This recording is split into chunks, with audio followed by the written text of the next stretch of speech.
So back in May of 2023, something pretty unthinkable happened, and it wasn't the kind of situation where it's like, oh, this kind of sucks. It was more of the unthinkable where everything in your life changes. My partner, Em, and I, my girlfriend, partner, we moved to this new home in the forest, in this region that I had been extensively looking into, and I spent a whole year kind of planning to move up to this place. There's a lot on the line. I spent the year planning to move up here, and the photography and videography company I had built. I was 3 years young, and I had just walked away from a $40,000 studio I had built because I thought it was a great idea to leave that all behind and move somewhere closer to where I felt like I could resonate with. So the idea was to get new clients, start a new business with my brother, you know, growth, expansion, awesomeness, all that stuff. I got to enjoy about 10 or 11 days living up here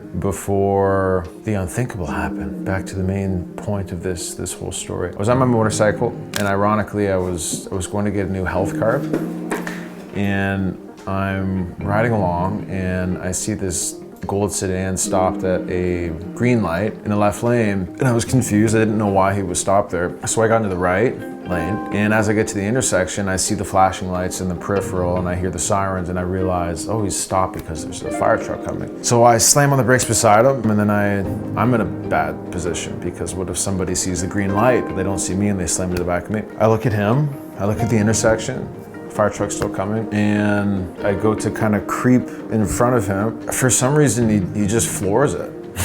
I'm just creeping in front of him, and he floors it into my left leg, which then gets crunched between his bumper and the engine of my motorcycle. As I'm going down, I'm grabbing on my right leg because it's caught between the gas tank and the handlebars. I'm very lucky that I noticed that was happening. It was like in slow motion. You know, I'm going over and I'm reefing on this leg. I got the leg out and I land on the ground, and I rip my helmet off. I'm looking around. I'm like, what? I don't even know what the hell just happened. Yeah, this guy had hit me. So I was about to stand up, and I felt this burning sensation in my shin. I slid my hand down my pant, and I'm like, yep, that's the bone. It's snapped in half. So shock starts to kind of kick in. And then the thoughts start rushing through your head. You start wondering what this is gonna mean. I got rushed to the hospital, I'm making all the calls, I'm telling everybody that I snapped my leg in half.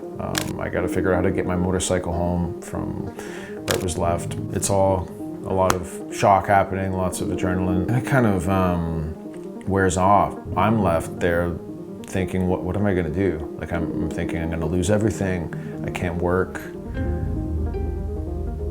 But then the strangest thing happened. I realized that it's actually going to be fine. It felt detrimental in the moment. It actually turned out that I had done a lot of things leading up to this accident that allowed me to be in a position to make it through to the other side okay. So I mean, I had done deep focused work for 3 years straight. I did these 5 a.m. mornings. I had this undying obsession with building my business, and the diligent work and investments that I put into the business, they were now starting to come back my way. All right, so unknowingly, I had set up what I call my 3 pillars of business success. So these 3 pillars are as follows. Set up residual projects, maintain client retention, have internal and external talent. Throughout the course of my short career, I've met a lot of people who have really worked together and collaborated with me on a lot of projects. There's no competition in our industry, just collaborators. So I was able to make a lot of friends who were really, really good at what they do, which happened to be the same thing that I do. The most important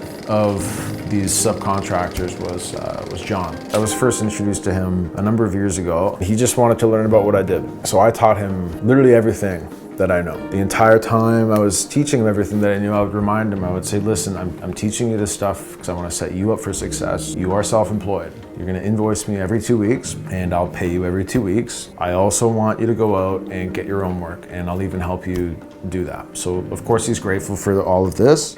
Of course I'm grateful for the good job that he's doing for me. He's helping me out a lot with the day-to-day work. He proves time and time again that he has my back, because I've always had his back. So now this accident happens. I call John up and I say, John, I broke my leg, man. He just says, Jay, I'll handle everything. I've got you, don't worry about a thing. In that moment, I realized, like, holy shit, I'm in this position where I've really gone out of my way to just help this guy out and improve his life. And now it's coming back. So over the 4 months of my most intense healing, I mean, John took care of everything on the ground. He was doing all the shooting. He was working with the clients on a daily basis. And I was like editing from bed, basically. I was editing and doing emails from bed, and we were able to keep the business going and actually keep profits going. So the second part of the 3 pillars of success is having residual projects. So I had 3 pretty big residual projects come my way. They were seemingly set up in unison. They came to me a year or so before the accident happened. Their commencement literally happened exactly when I needed them the most. One of them I had already shot. It was a group of 3 videos for an arborist company, but it was still in the process of being edited. I was finishing that up as I was healing. They ended up paying me more than I even thought they would have for that project because it was more in depth than I originally thought it was going to be. And then I had this jewelry brand who needed photos done. For that shoot, this also kind of ties back into the concept of internal and external talent. So I have befriended many creators over the years, and I was able to subcontract shooting aspects of these projects, and then I just took care of the editing. It was something I had never really thought of doing before. Because I couldn't shoot, I ended up collaborating more with people in the industry. The third thing here, the third pillar of my business success, is to set up client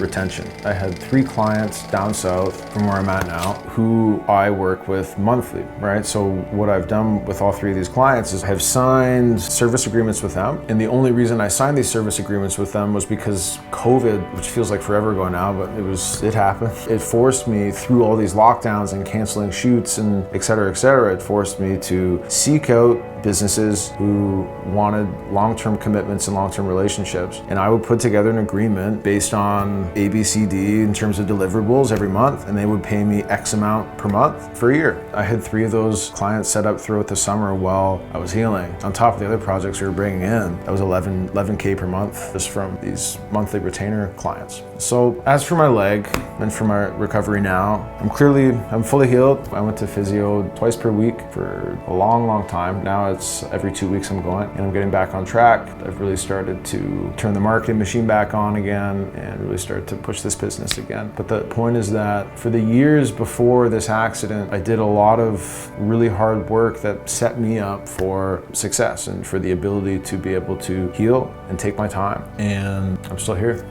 As for you, if you're going through something hard, be an opportunist, be an optimist, and always try to set yourself up for success. Always think about the future situations that you might find yourself in, and really try your best to have safeguards in place to make sure that if something were to happen to you, you're covered. That's it. I just wanted to share that. Take care.